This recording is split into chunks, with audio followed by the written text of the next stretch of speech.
গাজীপুরে ভয়াবহ অগ্নিকাণ্ডে 12টি বসতঘর পুড়ে ছাই, পথে 3টি পরিবার।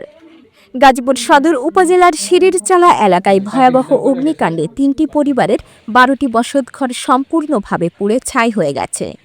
শনিবার 21 জুন সকাল 8টার দিকে এ দুর্ঘটনা ঘটে। খবর পেয়ে ঘটনাস্থল পরিদর্শন করেন গাজীপুর জেলা জামায়াতের আমির ও গাজীপুর 3 আসনের শ্রীপুর ও গাজীপুর সদর সংসদ সদস্য পদপ্রার্থী ড মোহাম্মদ জাহাঙ্গীর আলম। এ সময় তার সঙ্গে জামায়াতের অন্যান্য নেতাকর্মীরাও উপস্থিত ছিলেন। ক্ষতিগ্রস্ত পরিবারগুলোর পাশে দাঁড়াতে তারা কিছু প্রয়োজনীয় খাদ্য সামগ্রী তুলে দেন।